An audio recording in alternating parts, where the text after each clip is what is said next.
नमस्ते। मैं ज्योति नाइक। एक स्त्री जब अपना परिवार शुरू करती है तो उस परिवार को के साथ चलने में, उस परिवार के भविष्य को बनाने में कई बार उसको अपनी बातें कहने का मौका मिलता है, लेकिन वो कह नहीं पाती, या कहना चाहती है तो कोई सुनना नहीं चाहता, या वो ये सोचती है कि मेरे कहने से कुछ परिवार का नुकसान हो सकता है।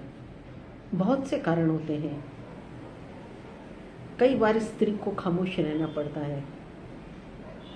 तो ये खामोशी उसकी खुद की इच्छा से होती है या परिवार की ज़बरदस्ती से होती है, या वो खुद परिवार के लिए खुशी खुशी ये खामोशी स्वीकार करती है, खुद के लिए और अपने परिवार के लिए। तो इसी विचार के ऊपर मेरी छोटी सी रचना है और उसका शीर्षक है नहीं आता। मैं खामोश रहना पसंद करती हूँ क्योंकि मुझे व्यक्त होना नहीं आता। मेरी खुद के लिए हजारों ख्वाहिशें हैं, लेकिन उन ख्वाहिशों को पूरा करने के लिए मुझे वक्त ही नहीं मिलता। दर्द में आंसुओं को पीना मेरी पुरानी आदत है।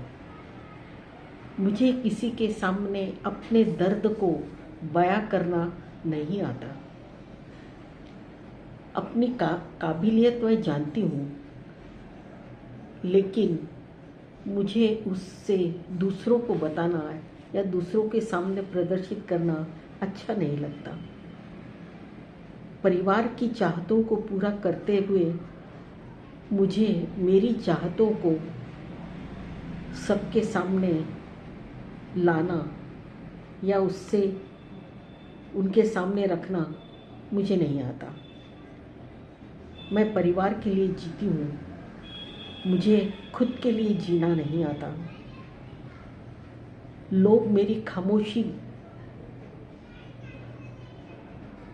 से समझते हैं या गलतफहमियां करते हैं, सोचते हैं कि ये खामोशी मेरे व्यक्तित्व की एक कमी है, लेकिन मुझे खुद को किसी के सामने पेश करना नहीं आता।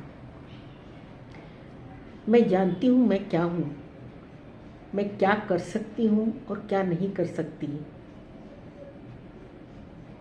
परिवार की देखभाल करना ये मेरा अपना या अपनी इच्छा है। परिवार को आगे बढ़ाना, हंसते खेलते हंसी खुशी,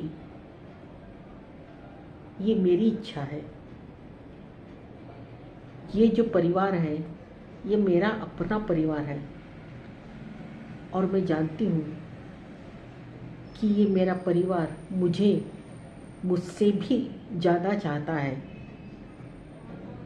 और इसीलिए मुझे परिवार के लिए अपने को, अपनी कुछ चाहतों को, ख्वाहिशों को छोड़ना अच्छा लगता है,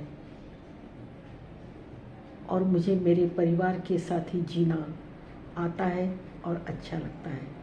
धन्यवाद। यदि आपको ये मेरी रचना पसंद आई तो सब्सक्राइब कीजिएगा और कमेंट्स कीजिएगा, मुझे अच्छा लगेगा। धन्यवाद।